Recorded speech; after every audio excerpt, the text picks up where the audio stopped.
What up, YouTube? It's Misery, it's Company. In today's video, we're jumping straight into the patch notes that just dropped, and we have some actually expanded upon patch notes from the Chinese notes that came out at the same time. So let's jump straight to it. All right, so here we are at the patch notes, Cull of the Unworthy in Survivor's Bane. So first things first, the patch is coming out for some on February 20th, which is today, and then the rest is coming out on February 21st, which is for everyone else the normal time. So changes to Survivor's Bane, basically they said the rewards, they acknowledged the rewards weren't great. They're increasing the rewards based off how many monsters you kill, I want to say, instead of the combat duration. So the more stuff you kill, the better loot you get. In endless mode, players can see a menu option at roughly 12, 17, 22, and 27 minutes, and that provides the option to exit and claim the rewards or continue playing. Enemies will be stronger if the player decides to continue. So again, better loot, more kills, blah, blah, blah. And then they're adjusting some of the skills to strengthen them. Ray of Frost is getting a buff, Bone Spear is getting a buff, Multi-Shot's getting a buff, Rain of Vengeance, Whirlwind, Ground Stomp, Arcane Torrent, Condemn, Deadly Strike, all those are also getting increased range, which is pretty good. Wave of Blood getting increased, and Magic Missile, which that one feels pretty good because that one felt pretty terrible. Cool. So all in all, Survivor's Bane was a very easy. I thought the rewards weren't awful, but they could have been better for how long you were in it, and I think that's what they're acknowledging here. So love that change. New PvP mode. This is a massive flop, and a lot of people are upset by it. So leaks had us to believe that we were getting a more permanent PvP mode. This is literally just a different face of Conqueror, where you can do it through the battleground. Now, this could be misinterpreted in the English version of the game in the patch notes, but this, at least and in its current state, makes it sound like this is an LTE or limited time event. It says limited time PvP mode Tower War. Again, most of us thought that we were going to getting a change to the PvP Battleground BG maps, which we're not. So that kind of sucks. This will be available from the 26th through February 26th through March 25th. And it'll take place again. And this is the worst part, is that it's in the time frame. So 10 a.m. to 12 p.m., 2 to 4, 8 to 10. I almost always miss those times, so this is a pretty big miss in my opinion. I don't understand the logic, so I'm not even gonna talk about it because yeah, it is what it is. Returning events, Alley of Blood, absolutely love this one. Fantastic. In case you're curious, this will start on February 23rd, so 2 days after the update, and goes until March 1st. Fire Before Darkness, log in, get stuff. Sounds good. That starts February 24th. All Clans on Deck starts after that, so March 2nd. 42 new legendary items. We're going to be covering those here in just a second in a separate video. They are also doing class balances, so Barbarian skills, Wrath of Berserker base cooldown from 30 to 25, so that's a buff. Whirlwind base damage increased by 20%, that's a buff. Barbarian items, this looks like it's just in tandem with what we talked about above. Demon Hunter also getting a buff, so strafe damage increased by 30%, can now fire up to 3 enemies at once, that's a buff. Black Talon reduced from 12 to 9, damage increased by 140. Wow. Disarray, damage increased by 30%, can now fire up to at least 2 enemies at once. That's the same as this one. And then damage increased by 48% for whatever that one is. All right, so featured updates, jumps. This one was just kind of a meme, really. We have made improvements to prevent jump abilities from being able to exit the map. This includes abilities such as Demon Hunter Swing and Barbarian Leap. Whatever. Defend the Vault. So this is where we're actually going to expand on it from what it says here.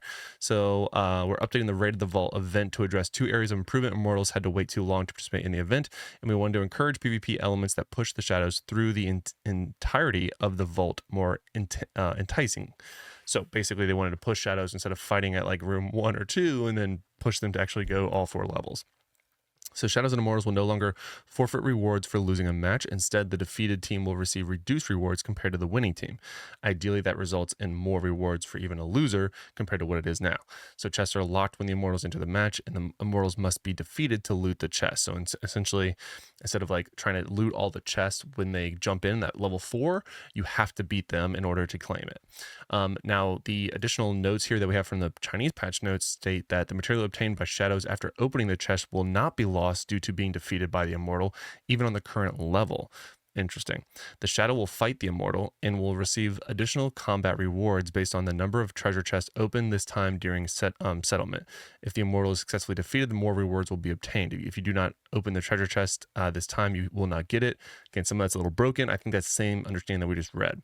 The cooldown time for Shadow Raid and Treasure House is shortened from 10 minutes to 3 minutes, which is really good. So the cooldown in order to get back in as a Shadow has been reduced significantly, over 50%, like 70%. The daily limit of Shadow Club raids of the treasure trove is increased from 5 to 10 times. So how many times you can go in. So instead of going 5 times, you can go 10 times. Makes sense, especially with the cooldown change. Add a second confirmation for canceling a queue in the Shadow Society in Immortal Camp Treasure House. Gameplay to avoid accidental clicks. This is phenomenal, especially if you are like farming. I do it all the time when I was an Immortal. I would be farming, you know, hitting my main button on my phone, and then I would automatically get put into it, and I would accidentally hit cancel or leave, and it would put me into the back of the queue. So that's a phenomenal change. I really love that one. 5 is a big W. After the Shadow will enter the treasure house, the captain can no longer kick out the team members.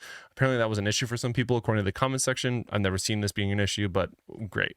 After Shadow enters the 4th level, it will give an additional 10-second countdown before sounding the alarm. So Shadows will have 10 extra seconds before the Immortals can actually gain access to that level, which is interesting. The trigger range of the door where the Shadows will enter the lower floor has been increased, making it easier to activate. I don't really understand that one at all. But okay, that's it for the tower. For the vault changes. All in all, feels pretty good. Armory, massive W here. Previously using the class change feature would erase all loadouts from your previous class. Now the Armory will save all class loadouts played on your account. Phenomenal. A little late, but thank God. As someone who class changes all the time, I would love to be able to keep, and now I can, all of my loadouts on all my different classes. Now, fortunately, I can use my own videos, you know what I mean, to figure out what my builds were, but this is really good and a nice quality of life change.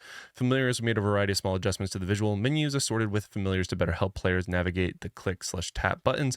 One significant change is that common traits will display a 0 value at the base level and count upwards for each stack. This is to help players differentiate, whatever. Tell the difference between advanced traits from common traits and alert players that advanced traits can be stacked. Makes sense. All right, cool. So again, we're going to cover the all the new essences momentarily in a different video. If you want to see that, make sure you like the channel. If you like the clarification to the vault, let me know in the comment section below. I think ultimately good changes. I think it's a massive L on the PvP map. I don't know what's going on there. Maybe it's a test to change the BG maps. I don't know. Not a fan of like the information that we have right now though. Let me know what you think in the comment section below, guys. Until next time, I hope to see you in a video soon.